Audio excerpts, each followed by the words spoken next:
Hello dear student, English classes में आपका स्वागत है।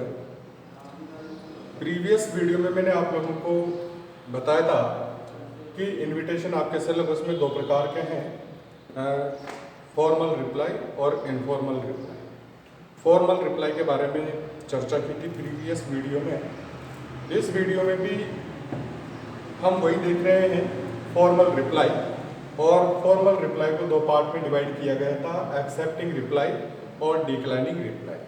मैंने एक्सेप्टिंग रिप्लाई का आप लोगों को फिक्स फॉर्मेट, किस फॉर्मेट में एक्सेप्टिंग रिप्लाई लिखा जाता है वो फॉर्मेट मैंने आप लोगों को प्रीवियस वीडियो में बताया था, समझाया था उसको।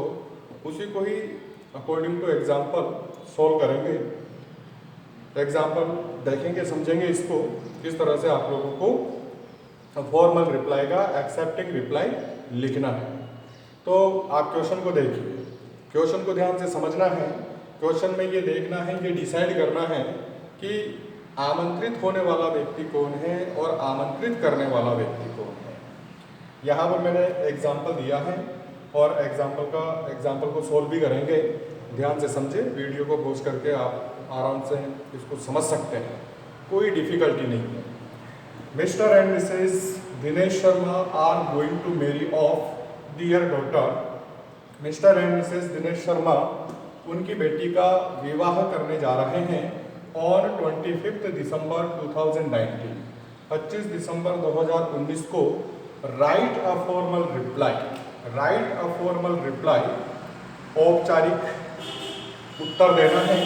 एक्सेप्टिंग द इन्विटेशन, आमंत्रण को स्वीकार करते हुए। देखिए डियर स्टूडेंट, आप लोगों को यह नेसेसरी रूप से क्वेश्चन में दिया हुआ रहेगा कि आप लोगों को फॉर्मल इन्विटेशन, फॉर्मल रिप्लाई लिखना है या इनफॉर्मल रिप्लाई लिखना है। क्वेश्चन के एंडिंग में आप लोगों को यहाँ से right a formal, right an informal, ये नेसेसरी रूप से क्वेश्चन में दिया हुआ होगा। इसलिए आप लोगों को कोई परेशानी नहीं होगी, कोई डिफिकल्टी नहीं होगी ये पहचानने में कि आपका इन्विटेशन फॉर्मल है, फॉर्मल रिप्लाई है या इनफॉर्मल रिप्लाई। क्वेश्चन के एंडिंग में ये नेसेसरी रूप से दिया हुआ होगा कि आपको कौन सी रिप्लाई लिखनी है, फॉर्मल है या इनफॉर्मल। और ये भी दिया हुआ होगा कि आपको एक्सेप्ट करते हुए लिखना है या डिक्लाइन करते हुए लिखना है। क्योंकि मैं आप लोगों को प्रीवियस वीडियो में बता चुका हूँ कि आपके सिलेबस में दो प्रकार के हैं, फॉर्मल रिप्लाई और इनफॉर्मल रिप्लाई। और दोनों को ही, फॉर्मल को और इनफॉर्मल को, दोनों को ही दो पार्ट में डिवाइड किया गया है।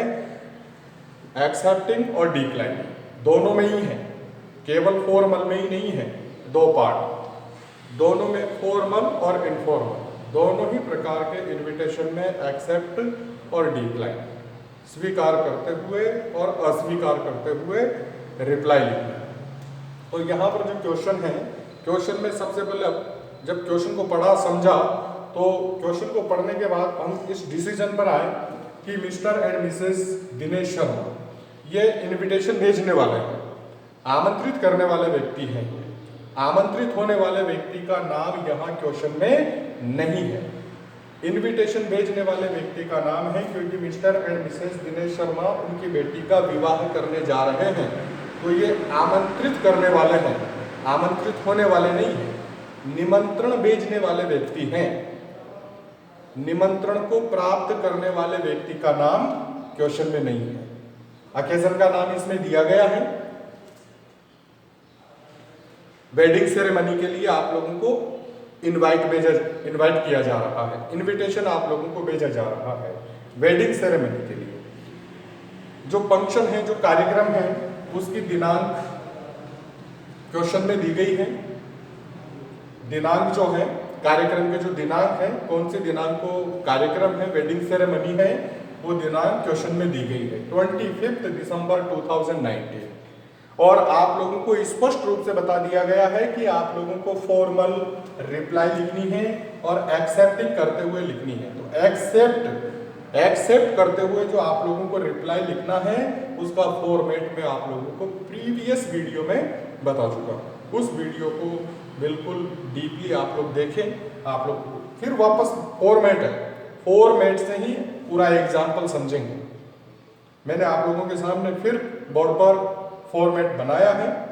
इस फॉर्मेट को फिर देखेंगे ध्यान से। तो यहाँ पर क्वेश्चन को पढ़ने के बाद ये मालूम हो गया कि इनवाइट करने वाला व्यक्ति कौन है।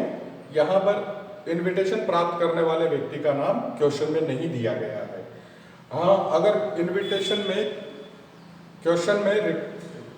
इनविटेशन प्राप्त करने वाले व्यक्ति का नेम अगर दिया गया है तो आप लोगों को जो क्वेश्चन में दिया गया है वही लिखना है। ऐसे क्वेश्चन की भी चर्चा करेंगे, पहले इसे समझिए। फंक्शन का कार्यक्रम का नाम इसमें दिया गया है, कौन से कार्यक्रम के लिए आप लोगों को इनवाइट किया जा रहा है। डेट इसमें दी गई है, वेन्यू नहीं है, आप काल्पनिक लिख सकते हैं। स्थान का नाम नहीं है इसमें, कार्यक्रम कौन सी जगह पर आयोजित किया जाएगा वो स्थान का नाम इसमें नहीं है। तो अब देखिए मिस्टर एंड मिसेस। अब मैंने यहाँ पर आप लोगों को फॉर्मेट में बताया था, यहाँ पर आप लोगों को लिखना है आमंत्रित होने वाले व्यक्ति का नाम। आमंत्रित होने वाले व्यक्ति का नाम लिखना है जिसको आमंत्रित किया जा रहा है, जिस व्यक्ति को इनविटेशन भेजा जा रहा है उस व्यक्ति का नाम लिखना है। क्वेश्चन में नहीं है तो क्वेश्चन में नहीं है तो इसका मतलब यह नहीं कि लिखना नहीं है, नेसेसरी रूप से आप लोगों को लिखना है। फिर काल्पनिक लिख सकते हैं mister and Mrs Mahesh Sharma, जैसे कि मैंने लिखा है mister and Mrs Mahesh Sharma, sorry mister and Mrs Mahesh Sharma. आमंत्रित होने वाले व्यक्ति का नाम क्वेश्चन में नहीं था, जिस व्यक्ति को इनविटेशन भेजा जा रहा है उस व्यक्ति का नाम क्वेश्चन में नहीं दिया गया था, मैंने काल्पनिक लिखा है। Have much pleasure, have much pleasure. Mr and Mrs Mahesh Sharma have much pleasure. Mr and Mrs Mahesh Sharma आनंद अनुभव कर रहे हैं in accepting the kind invitation, आमंत्रण स्वीकार करते हुए ऑफ मिस्टर एंड मिसेस, किन व्यक्ति का, कौन से रिश्तेदार का, किसका आमंत्रण स्वीकार करते हुए आनंद की अनुभूति कर रहे हैं। तो यहाँ पर आमंत्रित करने वाले व्यक्ति का नाम आ जाएगा जो क्वेश्चन में दिया गया है, mister and Mrs Dinesh Sharma. Mister and Mrs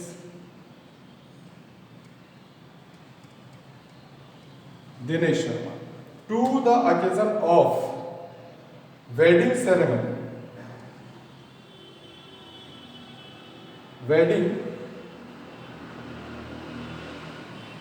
wedding ceremony. यहां पर आप लोग कार्यक्रम का नाम आ जाएगा, जैसा कि मैंने आप लोगों को फॉर्मेट में बताया था। इसके बाद में है ऑन, दिनांक क्वेश्चन में दी गई है, जो क्वेश्चन में दी गई है वही डेट आप लोगों को राइट करनी है। अगर नहीं दी गई है क्वेश्चन में तो आप काल्पनिक लिख सकते हैं। 25 दिसंबर 2009 एट, इसके बाद में आप लोगों को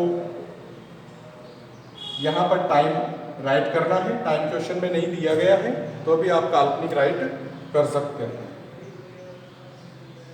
7 PM। इसके बाद में वेन्यू लिखना है, आप लोगों को स्थान का नाम लिखना है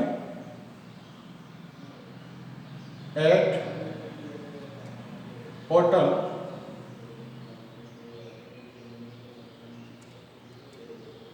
रामबाग। इसके बाद जैसे ही आप लोग वेन्यू यानी कि स्थान का नाम लिख देंगे, आप लोगों को पैराग्राफ चेंज करना है। पैराग्राफ चेंज करने के बाद यही लैंग्वेज, यही फॉर्मेट आप लोगों को लिखना है। दे थैंक मिस्टर एंड मिसेस, वे यानी कि इनविटेशन भेजने वाले व्यक्ति को औपचारिक रूप से धन्यवाद दे रहे हैं। प्राप्त करने वाले व्यक्ति, प्राप्त करने वाला व्यक्ति इनविटेशन भेजने वाले व्यक्ति को औपचारिक रूप से धन्यवाद देता है। तो यहाँ पर इनविटेशन भेजने वाले व्यक्ति कौन है? Mister and Mrs Dinesh Sharma. तो यहाँ पर यह है।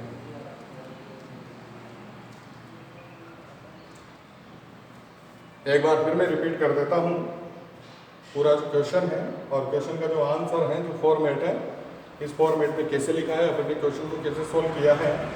क्वेश्चन में आप लोगों को नेसेसरी रूप से ये दिया हुआ होगा कि आपका जो इनविटेशन आप लिखने जा रहे हो वो फॉर्मल है या इनफॉर्मल। पहले तो जब भी आप क्वेश्चन पेपर में क्वेश्चन सॉल्व करने जा रहे हो तो आप ये डिसाइड कर लें कि आप जो रिप्लाई लिख रहे हो वो रिप्लाई फॉर्मल टाइप है या इनफॉर्मल टाइप है।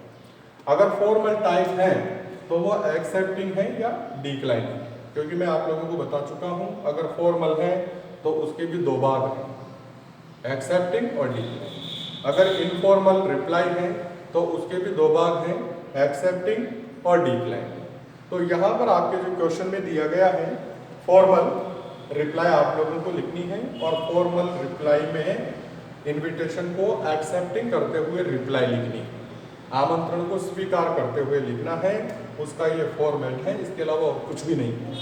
कोई डिफिकल्टी नहीं है, आप लोगों को एट फर्स्ट आमंत्रित होने वाले व्यक्ति का नाम लिखना है, क्वेश्चन में दिया गया हो या नहीं दिया गया हो, और इसी फॉर्मेट में लिखना है, इसी फॉर्मेट में, जिस फॉर्मेट में मैंने आप लोगों को बताया है, इसी फॉर्मेट में आप लोगों को आमंत्रित होने वाले व्यक्ति का नाम लिखना है। इसी के बाद लैंग्वेज में कोई चेंज नहीं करना है, हैव मच प्लेजर, आनंद की अनुभूति कर रहे हैं, in accepting the kind invitation, आमंत्रण को स्वीकार करते हुए, of mister and Mrs.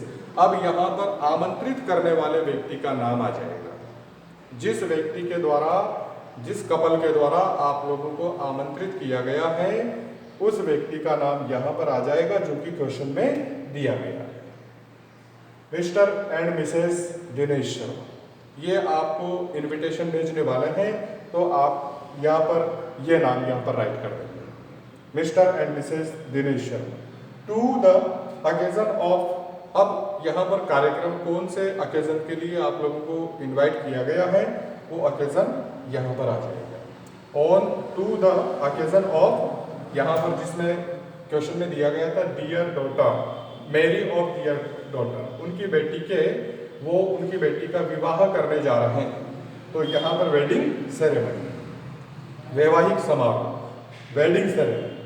Question में दिनांक दी गई है, कार्यक्रम के दिनांक, तो क्वेश्चन में जो दी गई है वही लिखनी है, और 25 दिसंबर 2019। समय इसमें नहीं था, समय काल्पनिक लिखा है, इमेजिनरी लिखा है, और वेन्यू यानी कि स्थान का नाम भी क्वेश्चन में नहीं था, वो भी अपन ने काल्पनिक लिखा है, इनको लिख सकते हैं, कोई डिफिकल्टी नहीं। इसके बाद फिर यही फॉर्मेट आप लोगों को यूज करना है, that thank mister and Mrs, आमंत्रित करने वाले व्यक्ति का नाम फिर लास्ट में आ जाएगा, आप लोगों को वेन्यू यानी कि स्थान का नाम लिखने के बाद पैराग्राफ चेंज करना है, पैराग्राफ चेंज करने के बाद यही फॉर्मेट आप लोगों को लिखना है, और एक बार फिर वंस अगेन इनविटेशन भेजने वाले व्यक्ति का नाम फिर आ जाएगा, दे थैंक, दे का यूज किया गया है जो आमंत्रण प्राप्त कर रहे हैं, यानी कि mister and Mrs Mahesh Sharma के लिए दे, थर्ड पर्सन, दे थैंक, वे धन्यवाद देते हैं mister and Mrs Dinesh Sharma, जो इनविटेशन भेज रहे हैं उनको औपचारिक रूप से धन्यवाद प्रेषित करेंगे, mister and Mrs Dinesh Sharma for the kind invitation, यानी कि आमंत्रण के लिए। तो ये था आपका फॉर्मल रिप्लाई का एक्सेप्टिंग रिप्लाई, इसका ये फॉर्मेट है, इसमें कोई डिफिकल्टी नहीं है। और अगला जो फॉर्मल रिप्लाई का जो सेकंड पार्ट है, डिक्लाइनिंग रिप्लाई, यानी कि आमंत्रण को अस्वीकार करते हुए, कोई भी परेशानी है, कार्यक्रम में भाग नहीं ले सकते हैं, कोई डोमेस्टिक प्रॉब्लम है या कोई पर्सनल प्रॉब्लम है, इस वजह से आप कार्यक्रम में हिस्सा नहीं ले सकते हैं, तो आप अपने उन रिश्तेदार को जिन्होंने आपको इनविटेशन भेजा है उनको अपनी समस्या बताते हुए, एक रीजनेबल रीज़न बताते हुए आप लोगों को डिक्लाइनिंग रिप्लाई लिखना है। तो उसका भी एक फिक्स फॉर्मेट है, नेक्स्ट वीडियो में हम बात करेंगे डिक्लाइनिंग रिप्लाई की। Thank you very much.